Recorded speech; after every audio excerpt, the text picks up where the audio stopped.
The rain hadn't stopped for 3 days. Maria counted each drop like she counted the hours since her phone went silent. 48 of them. 2 full rotations of the clock. Enough time for a life to crack wide open. She sat on the curb outside the convenience store on 5th and Main, watching strangers hurry past with their umbrellas and their certainties. Her hands shook. Not from the cold, though October had teeth that year. They shook because she'd made 17 calls that morning. 17. To people who knew her name, her birthday, her favorite color. People who'd laughed at her jokes and eaten at her table. 16 went to voicemail. 1 picked up and said they'd call back. They didn't. Here's what nobody tells you about rock bottom. It's not the falling that breaks you. It's the landing. It's the moment you realize the net you thought you'd woven from years of hellos and how are yous was never really there at all. Maria had spent 32 years building what she thought was a community. Turns out she'd been collecting acquaintances. The eviction notice was still folded in her jacket pocket. She'd read it so many times the creases had started to tear. 72 hours to vacate. The landlord's voice had been professional, almost kind. Nothing personal, he'd said.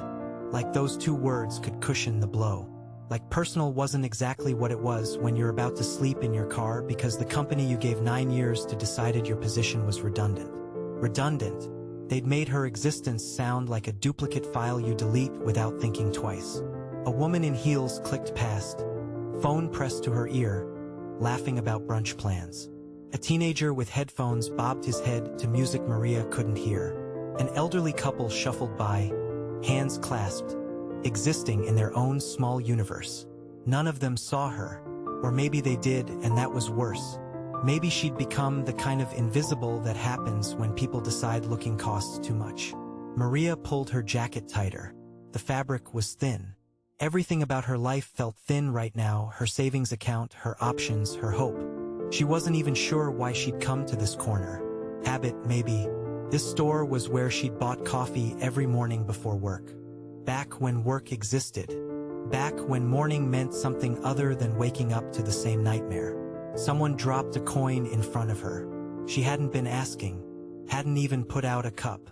But there it was, a quarter, spinning on the wet pavement before settling into stillness. She looked up. A man in a business suit was already half a block away, not looking back.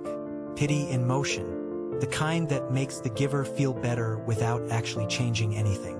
That's when she understood. This was her new category. Not friend, not colleague, not neighbor. Just another face in the blur of faces that make people uncomfortable. Another reminder that the distance between okay and not okay is shorter than anyone wants to believe. Her phone buzzed. For a second, her heart jumped. Then she saw it was a notification about a bill she couldn't pay. She turned it off. What was the point of staying connected to a world that had disconnected from her? The sky was doing that thing it does before dusk, turning gray into charcoal, warning that darkness was coming whether you were ready or not. Maria wasn't ready. She had nowhere to go. The car had been repossessed last week. Her sister lived 2 states away and hadn't returned her messages. Her best friend from college had sent a text saying she was dealing with her own stuff right now. Code for "you're too heavy to carry." She thought about the years she'd spent showing up. The hospital visits when her coworker's dad was sick. The 3 a.m. phone calls she'd answered without hesitation. The money she'd lent and never asked back for. The birthdays she'd remembered. The celebrations she'd organized. The shoulders she'd offered. She'd thought she was making deposits. Building something. Earning a place in the world that mattered. Turns out she'd been writing checks on an account that was always empty. "Excuse me." The voice was soft. Maria looked up. A woman stood there, maybe 60, with gray hair pulled back and eyes that actually saw. Not through her. "Are you okay?" 3 words. Simple ones. But they hit like a wave because nobody had asked her that in 48 days. Not really asked. Not with eyes that waited for a real answer. Maria's throat closed. She shook her head because speaking felt impossible. The woman sat down on the curb. Right there on the wet concrete in her clean coat, like it was the most natural thing in the world. "I'm Ruth," she said. "And I'm guessing you've had a hell of a week." Something broke then. Not broke like shattered. Broke like a dam that's been holding too much for too long. Maria told her everything. The job, the apartment, the calls that went nowhere, the realization that she'd somehow become a ghost in her own life. The words spilled out in a mess of half sentences and full tears, and Ruth just listened. Didn't check her phone. Didn't offer easy answers. Just listened like Maria's story mattered. When the words finally ran out, Ruth stood up. "Come on," she said, extending her hand. "You're coming with me." Maria hesitated. Stranger danger and all those warnings they drill into you as a kid. But danger comes in many forms, and freezing on a street corner ranked pretty high. She took Ruth's hand. Ruth's apartment was small, lived in, the kind of place that felt like a home instead of a house. She made tea without asking if Maria wanted any. Just set the cup in her hands like warmth was a given, not a luxury. Then she made up the couch with real sheets and a quilt that smelled like lavender. "You'll stay here tonight," Ruth said. "Not a question. A fact. Tomorrow we'll figure out the rest." Maria wanted to argue, wanted to say she couldn't accept this, that they were strangers, that she didn't deserve kindness from someone who owed her nothing. But exhaustion won. She nodded. That night, lying under Ruth's quilt, Maria stared at the ceiling and tried to understand what had just happened. A stranger had done what 17 people who knew her hadn't. Had seen her, had stopped, had cared enough to change the trajectory of her evening, maybe her life. The next morning, Ruth made breakfast. Then she made phone calls.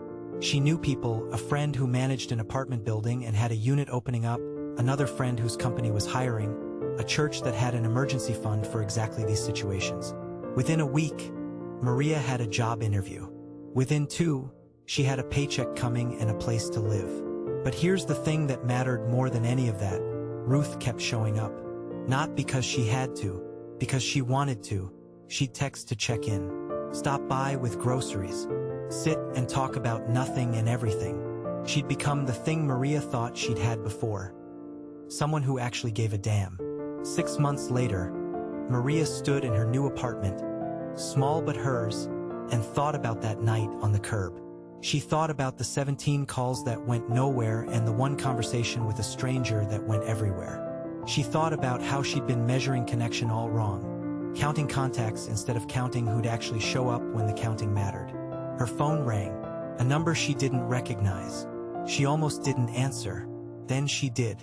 "Hi, my name is Sarah," the voice said, shaky and scared. "Ruth gave me your number. She said you might understand. I just lost my job and I don't know what to do." Maria looked at the clock. She had plans that evening. Dinner with coworkers, the kind of casual thing that's easy to prioritize. She thought about the woman on the other end of the line, probably sitting somewhere, probably scared, probably wondering if anyone in the world cared enough to stop. "Tell me where you are," Maria said, already grabbing her keys. "I'm coming," because that's what Ruth had taught her. Not that the world is full of good people or bad people, but that it's full of moments. Moments when you can keep walking or you can stop. When you can let the call go to voicemail or you can pick up. When you can see someone or look through them. Maria had learned something on that curb that most people never want to find out, who actually shows up when trouble knocks. But she'd learned something else too. Sometimes the person who shows up is a stranger. And sometimes, if you're lucky, you get to become that stranger for someone else.